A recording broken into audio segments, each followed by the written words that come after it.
ஏசாயா 37 அதிகாரம்.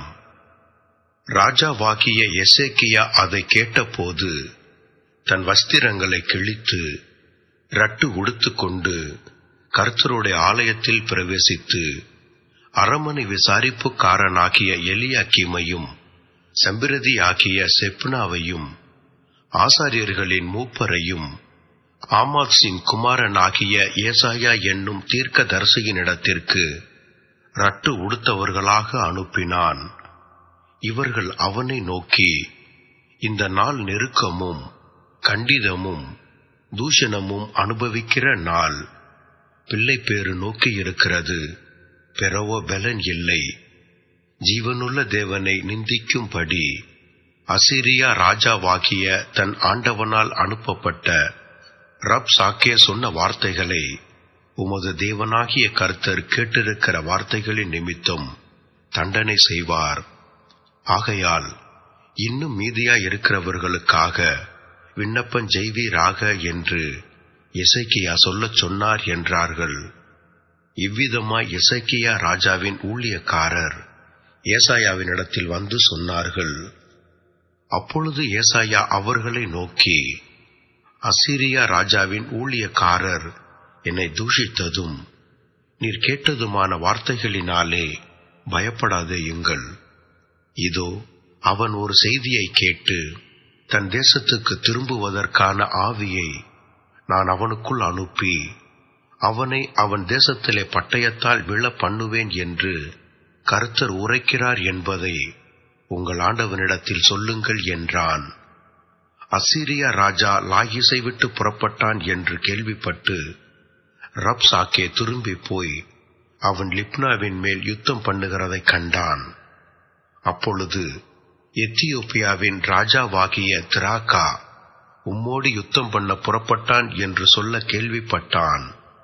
அதை கேட்டபோது அவன் எசேக்கியாவினிடத்துக்கு ஸ்தானாதிபதிகளை அனுப்பி, நீங்கள் யூதாவின் ராஜாவாகிய எசேக்கியாவுக்கு சொல்ல வேண்டியது என்னவென்றால், எருசலேம் அசீரியா ராஜாவின் கையில் ஒப்புக் கொடுக்கப்படுவதில்லை என்று நீ நம்பியிருக்கிற உன் தேவன் உன்னை எத்த ஒட்டாதே. இதோ, அசீரியா ராஜாக்கள் சகல தேசங்களையும் சங்கரித்த செய்தியை நீ கேள்விப்பட்டிருப்பாய். நீ தப்புவாயோ? என் பிதாக்கள் அழித்துவிட்ட கோசானையும் ஆரானையும் ரேத்து சேப்பையும் தெலாசாரிலிருந்த ஏதேனின் புத்திரரையும் அவர்களுடைய தேவர்கள் தப்புவித்ததுண்டோ? ஆமாத்தின் ராஜாவும் அர்பாத்தின் ராஜாவும் செப்பர்வாயும் ஏனா ஈவா பட்டணங்களின் ராஜாவும் எங்கே என்று சொல்லுங்கள் என்றார். எசேக்கியா ஸ்தானாதிபதிகளின் கையிலிருந்த நிருபத்தை வாங்கி வாசித்தான். பின்பு எசேக்கியா கர்த்தருடைய ஆலயத்திற்கு போய் அதை கர்த்தருக்கு முன்பாக விவரித்து கர்த்தரை நோக்கி, சேனைகளின் கர்த்தாவே, கேருபீன்களின் மத்தியில் வாசம் பண்ணுகிற இஸ்ரவேலின் தேவனே, நீர் ஒருவரே பூமியின் ராஜ்யங்களுக்கெல்லாம் தேவனானவர். நீர் வானத்தையும் பூமியையும் உண்டாக்கினீர். கர்த்தாவே, உமது செவியை சாய்த்து கேளும். கர்த்தாவே, நீர் உமது கண்களை திறந்து பாரும். சனகெரிப் ஜீவனுள்ள தேவனை நிந்திக்கும்படிக்கு சொல்லி அனுப்பின வார்த்தைகளையெல்லாம் கேளும்.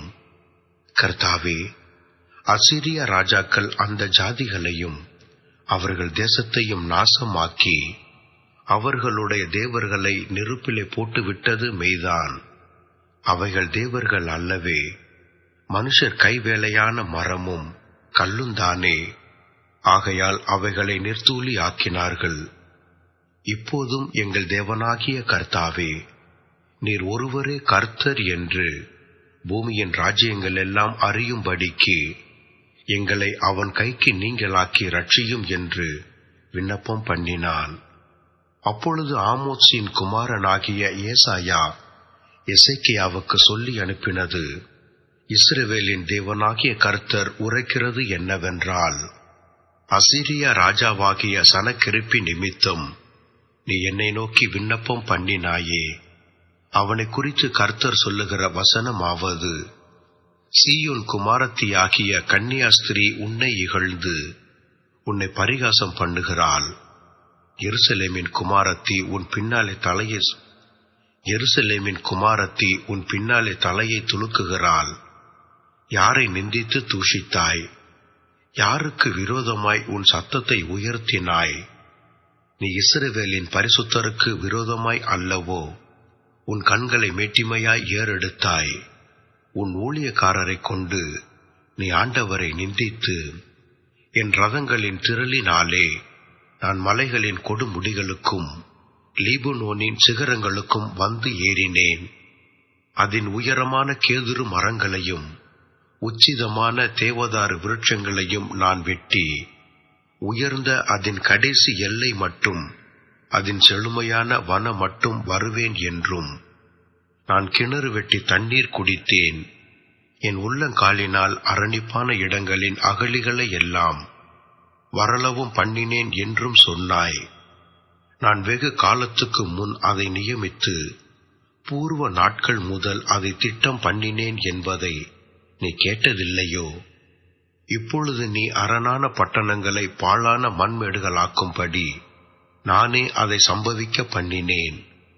அதனாலே அவைகளின் குடிகள் கையழைத்தவர்களாகி கலங்கி வெட்கப்பட்டு வெளியின் பூண்டுக்கும் பச்சிலைக்கும் வீடுகளின் மேல் முளைக்கும் புல்லுக்கும் ஓய்ந்து வளரும் முன் தீந்து போம் பயிருக்கும் சமானமானார்கள்.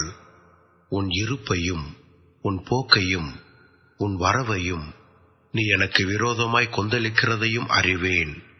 நீ எனக்கு விரோதமாய் கொந்தளித்து வீரியம் பேசினது என் செவிகளில் ஏறினபடியினாலே நான் என் துரட்டை உன் மூக்கிலும் என் கடிவாளத்தை உன் வாயிலும் போட்டு நீ வந்த வழியே உன்னை திரும்ப பண்ணுவேன். உனக்கு அடையாளமாயிருப்பது என்னவென்றால், இந்த வருஷத்திலே தப்பி பயிராகிறதையும் 2ஆம் வருஷத்திலே தானாய் விளைகிறதையும் சாப்பிடுவீர்கள். 3ஆம் வருஷத்திலோ விதைத்து அறுத்து திராட்சை தோட்டங்களை நாட்டி அவைகளின் கனிகளை புசிப்பீர்கள். யூதா வம்சத்தாரில் தப்பி மீந்திருக்கிறவர்கள் மறுபடியும் கீழே வேர் பற்றி மேலே கனி கொடுப்பார்கள். மீதியாயிருக்கிறவர்கள் எருசலேமிலும் தப்பினவர்கள் சீயோன் மலையிலுமிருந்து புறப்படுவார்கள். சேனைகளுடைய கர்த்தரின் வைராக்கியம் இதை செய்யும். ஆகையால் கர்த்தர் அசிரியா ராஜாவை குறித்து, அவன் இந்த நகரத்துக்குள் பிரவேசிப்பதில்லை, இதன்மேல் அம்பு எய்வதும் இல்லை, இதற்கு முன்பாக கேடகத்தோடே வருவதுமில்லை, இதற்கு எதிராக கொத்தளம் போடுவதும் இல்லை. அவன் இந்த நகரத்துக்குள் பிரவேசியாமல் தான் வந்த வழியே திரும்பி போவான்.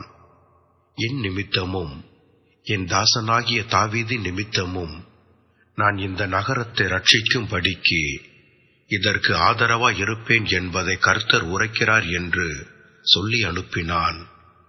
அப்பொழுது கர்த்தருடைய தூதன் புறப்பட்டு அசீரியாவின் பாளையத்தில் 190,000 பேரை சங்கரித்தான்.